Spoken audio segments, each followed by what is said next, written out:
Bonjour à tous, il est 10 h, le moment du flash d'information de RTI 1. En marge du 38e sommet de l'Union africaine à Addis Abeba, le vice-président de la République a pris part aux travaux du 34e sommet ordinaire et au 3e sommet extraordinaire du Forum des chefs d'État et de gouvernement du mécanisme africain d'évaluation par les pairs. Tiemoko Melet Kone a aussi participé à la réunion du Conseil de paix et de sécurité de l'Union africaine sur la situation au Soudan et en République démocratique du Congo.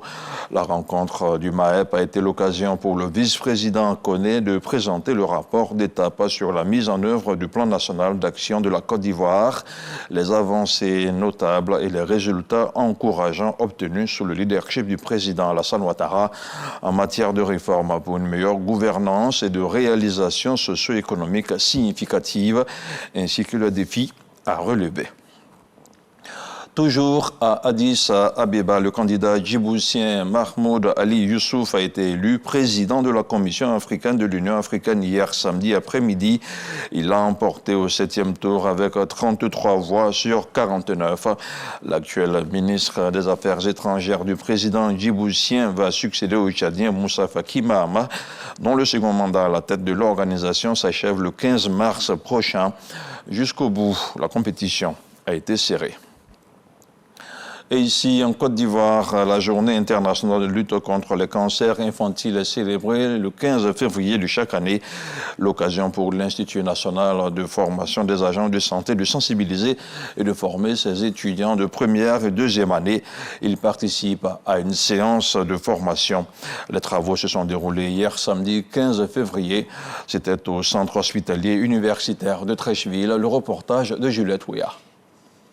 Ils seront sur le terrain après 3 années d'études, mais déjà, l'Institut national de formation des agents de santé, INFAS, renforce les connaissances de ses étudiants des premières et deuxièmes années, notamment en matière de cancérologie. La population ne maîtrise pas trop, même nous, le corps médical, nous ne maîtrisons pas bien, ça fait que le diagnostic est tardif. Alors que toute pathologie où le diagnostic est tardif représente des complications. Dans le cadre de la Journée internationale de lutte contre les cancers infantiles, environ 100 étudiants participent à une séance de formation. J'ai appris qu'il avait 5 types de cancers qui étaient très réputés en Côte d'Ivoire et pour lesquels il ne fallait pas stresser parce qu'il y a plusieurs traitements. C'est quand même une bonne opportunité pour nous. Identifier les différents cancers de l'enfant, mais de savoir aussi comprendre pourquoi pas la prise en charge de ces différents cancers-là. Les cancers pédiatriques sont bien différents des cancers des adultes.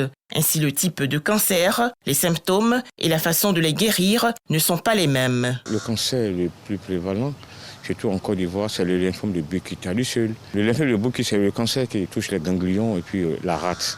À lui seul représente autour de 45% de tout le cancer des enfants.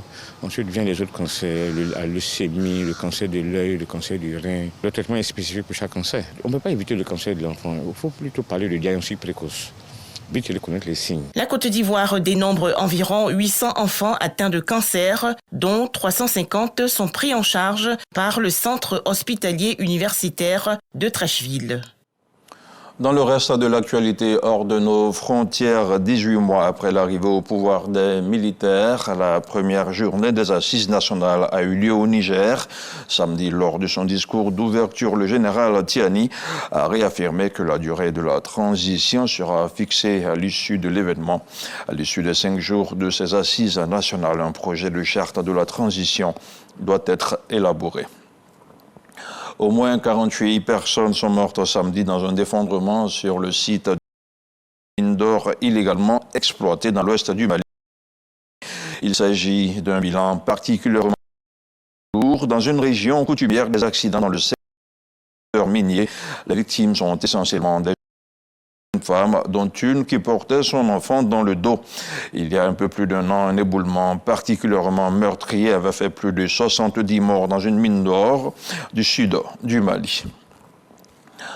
La sécurisation et la digitalisation des actes de justice en Côte d'Ivoire, on en parlera sur RTI 1 et ça sera dans le Dimanche Magazine.